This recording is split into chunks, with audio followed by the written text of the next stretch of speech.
My name is Lily, and this is my story.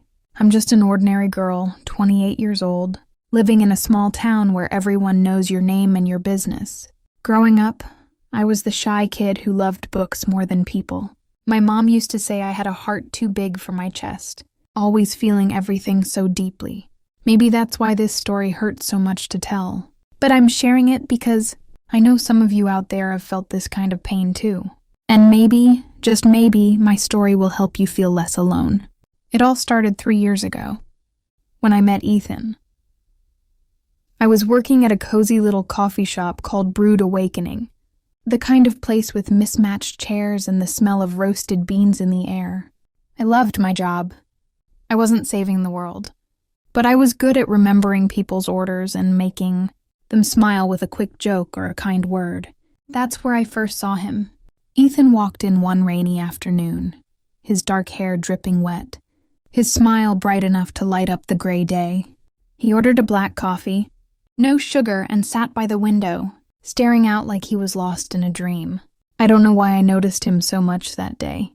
Maybe it was the way his eyes seemed to hold a story, or how he thanked me with such sincerity, like he really meant it. He came back the next day, and the day after that. Soon we were chatting. Small things at first, how he liked his coffee strong, how I always burned my toast at home. He had this way of making me laugh, like he knew exactly what to say to pull me out of my shell. I wasn't used to that. I'd always been the quiet one, the girl who faded into the background. But with Ethan, I felt seen. Weeks turned into months, and Ethan became a regular.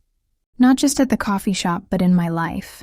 He'd wait for me after my shift, and we'd walk through the park, talking about everything and nothing. He told me about his childhood, how he grew up in a big city but moved to our small town to find himself. He was a photographer, always carrying his camera, capturing moments that most people overlooked. A kid chasing a butterfly, an old couple holding hands. The way sunlight hit the leaves just right. He made the world feel beautiful, and I started to believe I could be part of that beauty too. One evening, as we sat on a bench by the lake, he took my hand. My heart raced so fast I thought it might burst. "Lily," he said, his voice soft but steady. "I think I'm falling for you." I remember the way my breath caught, how the world seemed to pause. I'd never felt so alive. I told him I felt the same, and that was it. We were together, just like that. Those early days were magic. Ethan was everything I'd ever dreamed of. Kind, funny, thoughtful. He'd leave little notes in my apron pocket at work. Silly things like, "You make the best coffee and the best days." We'd go on adventures, driving to random places just to see where the road took us. He'd take pictures of me when I wasn't looking. And when I'd complain, he'd say, "You're my favorite subject." I believed him. I believed every word. But there were moments, even early on, that I brushed off. Like how he'd sometimes go quiet for days, not answering my texts. He'd always have an excuse. Work, a project, his phone dying. I didn't push. I didn't want to seem clingy. I'd never been in love before, not really, and I was so afraid of messing it up. My mom had always warned me about giving too much of myself away. But with Ethan, I couldn't help it. I gave him everything. My time, my heart, my trust. Looking back, I see the cracks I ignored, like the time he canceled our plans last minute because he had to help a friend, or how he never invited me to his place, always coming to mine instead. He said his apartment was a mess, and I laughed it off. I wanted to believe he was perfect. I wanted to believe in us. By our 6th month together, I was head over heels. I started dreaming about a future with him. Marriage, kids, a little house with a garden. I'd never been that girl, the one who planned her wedding at 16. But Ethan made me want those things. He made me believe they were possible. One night, as we lay on a blanket under the stars, he kissed my forehead and said, "You're my home, Lily." I cried not because I was sad, but because I'd never felt so safe. But love, I've learned, can blind you. It makes you see what you want to see, not what's really there.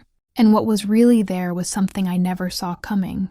Time passed, and things with Ethan started to change. It was subtle at first, like a shadow creeping in on a sunny day. He was still sweet, still charming, but there were moments when he felt distant. Like he was physically there, but his mind was somewhere else. I'd catch him staring at his phone, typing quickly, then locking it when I got close. "Just work stuff," he'd say with a smile, but the smile didn't always reach his eyes. I tried to ignore it. I told myself I was being paranoid. My best friend Sarah noticed it too. She'd known me since we were kids, and she could always tell when something was off. One day, while we were grabbing lunch, she asked, "Is everything okay with you and Ethan?" I laughed it off, saying he was just busy with a big photography project. But deep down, I wasn't so sure. The first real fight we had was about a weekend trip.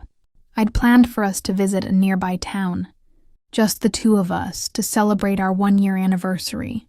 I was so excited, picturing us exploring cute little shops and taking silly selfies. But the day before we were supposed to leave, Ethan canceled. He said he had to meet a client, some big opportunity he couldn't miss. I was crushed. I'd spent weeks planning, saving up for the hotel, picking out the perfect places to eat. I told him how much it meant to me, but he just shrugged and said, "It's just a trip. Lily, we'll do it another time." That was the first time I felt like I didn't matter to him. I cried myself to sleep that night, wondering if I'd done something wrong. The next day, he showed up at the coffee shop with flowers, apologizing like he always did.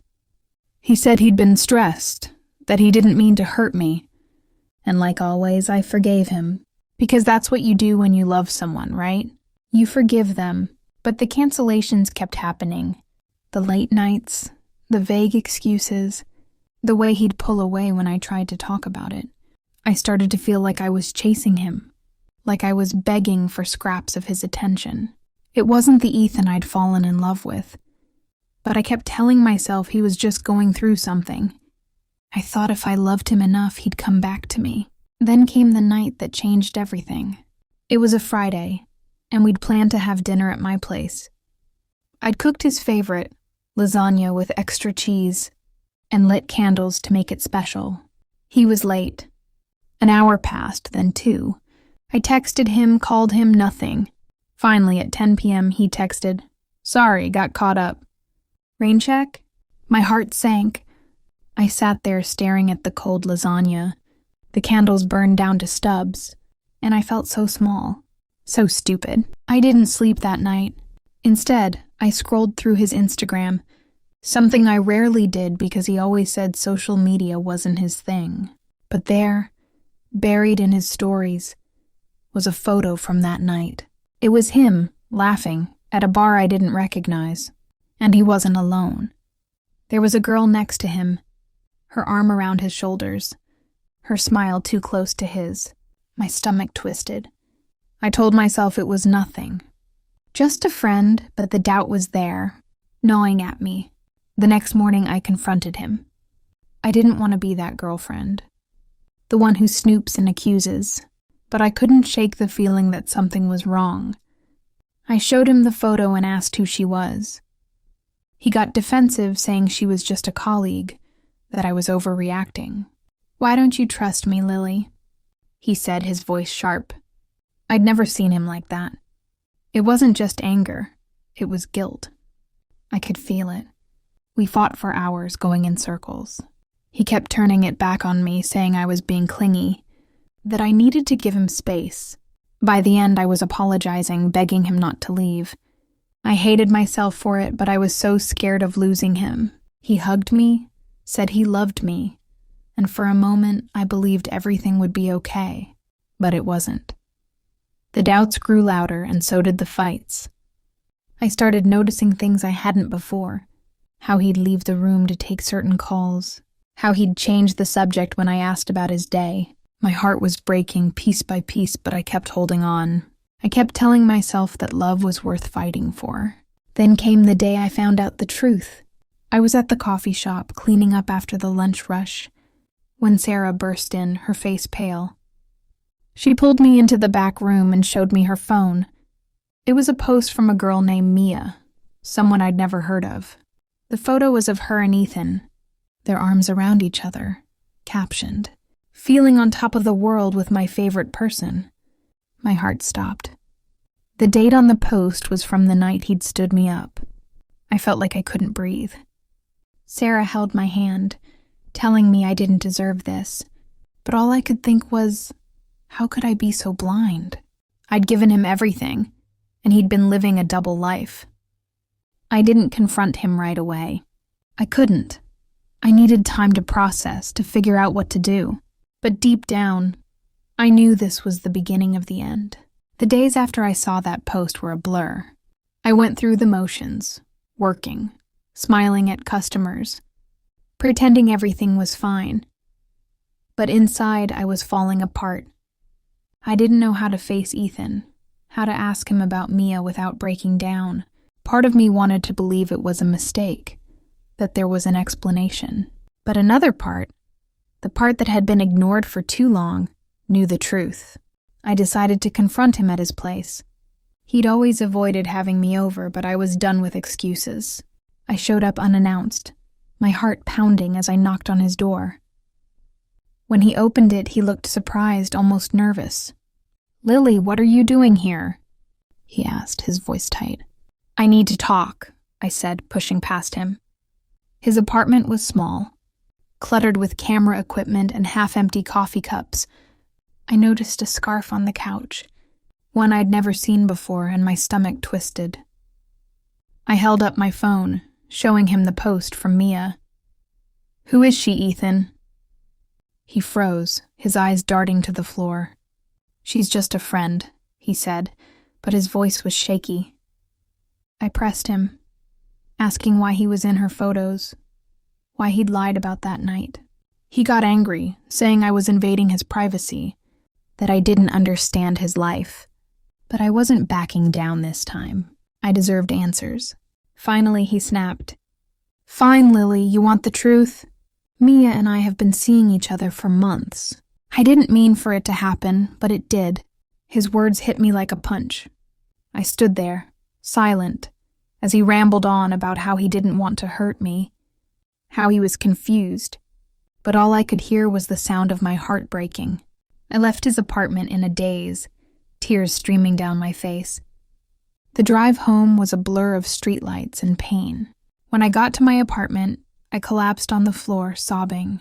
Everything I'd believed in, us, him, love, was a lie. I felt like such a fool. How could I not have seen it? How could I have trusted him so completely? The next few weeks were the hardest of my life. I stopped going to work, stopped answering calls. Sarah came over every day, bringing food I didn't eat, trying to pull me out of the darkness.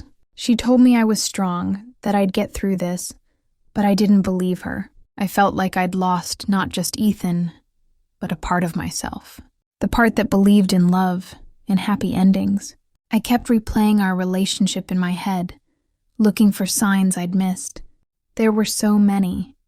The late nights, the canceled plans, the way he'd pull away when I got too close. I'd ignored them all because I wanted to believe he loved me. I wanted to believe I was enough. One night I found a box of his things in my closet, his hoodie, a few photos he'd taken, a note he'd written me. I sat there holding the note, reading his words. "You're my home, Lily." I wanted to burn it, to erase every trace of him. But I couldn't. Instead, I cried until I had no tears left. Slowly, I started to piece myself back together.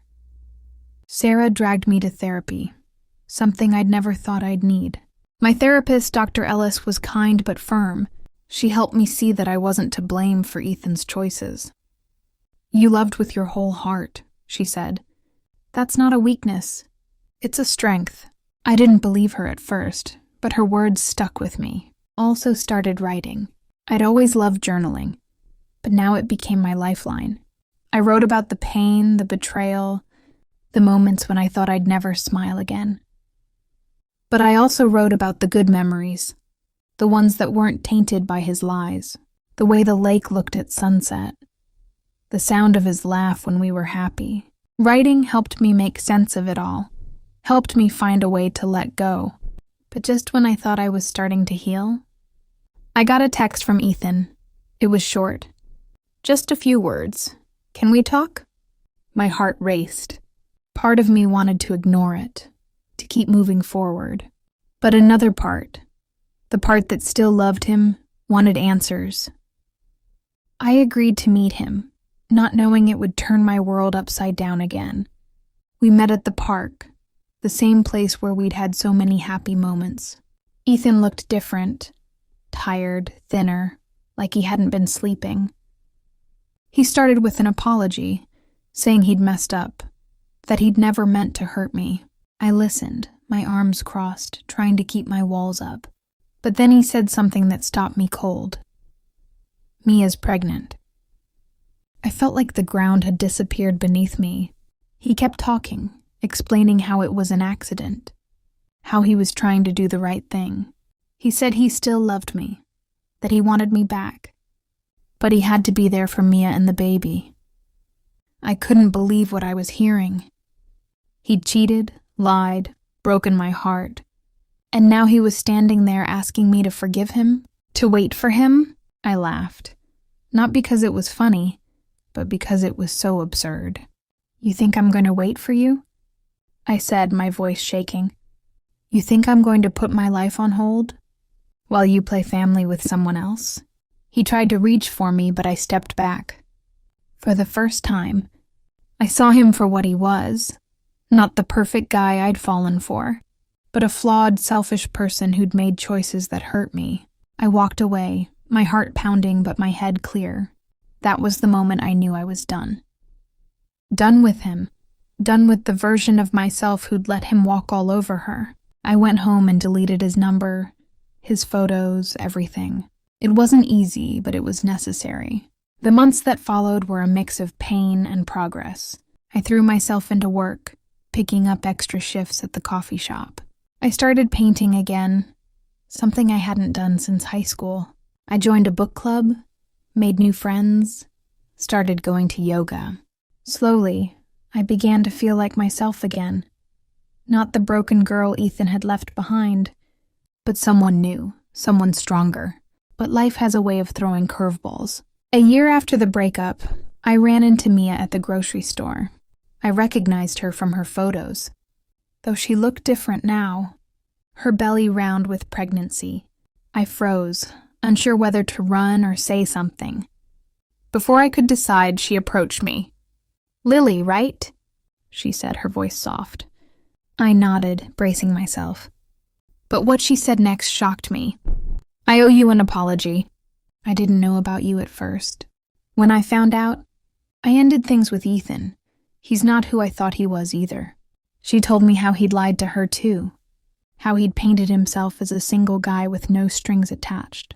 She was as hurt as I was, trying to navigate a future she hadn't planned for. We ended up talking for hours, sitting in the store's cafe. It was strange, connecting with someone I'd once seen as the enemy. But Mia wasn't the villain. Neither was I. We were just two women who'd been hurt by the same man. That conversation was a turning point for me. It helped me let go of the anger I'd been holding on to, not just toward Ethan, but toward myself. I started to see my worth, not through someone else's eyes, but through my own. I realized I didn't need Ethan or anyone to make me feel complete. I was enough just as I was. 2 years after the breakup, I'm not the same Lily I was. I'm stronger, braver, more sure of who I am. I still work at the coffee shop. But I've also started my own small business, selling my paintings online. They're not masterpieces, but they're mine. And every brushstroke feels like a piece of my heart. I've traveled a bit, seen places I never thought I'd go. I've learned to love my own company, to find joy in the little things. A good book, a sunny day, a laugh with Sarah. I won't lie and say I never think about Ethan. Sometimes, a song or a smell will bring back a memory and it stings. But it doesn't break me anymore. I've learned that love isn't about losing yourself in someone else. It's about finding someone who helps you shine. who lifts you up instead of tearing you down. I've started dating again, slowly. There's a guy at my book club, Sam, who makes me smile in a way I haven't in a long time. He's kind, steady, nothing like Ethan. We're taking it slow. No pressure. Just enjoying each other's company. For the first time, I'm not rushing into love. I'm letting it unfold naturally, and it feels good. Looking back, I see how much I've grown. The pain Ethan caused taught me lessons I might never have learned otherwise. It taught me to trust my instincts, to value myself, to know that I deserve better. It wasn't easy, but it made me who I am today. I don't know where Ethan is now. I heard he and Mia aren't together anymore, that he's moved to another city. I don't wish him ill. I just hope he finds whatever he's looking for, and that he learns not to hurt people along the way. As for me, I'm still figuring things out, but I'm okay with that. Life isn't a straight line. It's messy, unpredictable, beautiful. If you're watching this and you've been hurt, if you've loved someone who let you down, I want you to know something. You are enough. Your worth isn't tied to someone else's actions. It's okay to feel the pain, to cry, to be angry, but don't let it define you. You are so much more than the person who broke your heart. Take it one day at a time. Surround yourself with people who lift you up. Find the things that make your soul sing, whether it's painting, writing, dancing, or just sitting in the sun. You deserve to be happy, and you will be. I promise. If this story touched you, please hit that like button and share it with someone who might need to hear it. Subscribe to my channel for more stories about life, love, and finding yourself. Drop a comment below. Tell me about your journey, what you've learned, or just say hi. I read every single one, and I'm so grateful for this community. Let's keep supporting each other. Until next time, take care of your heart.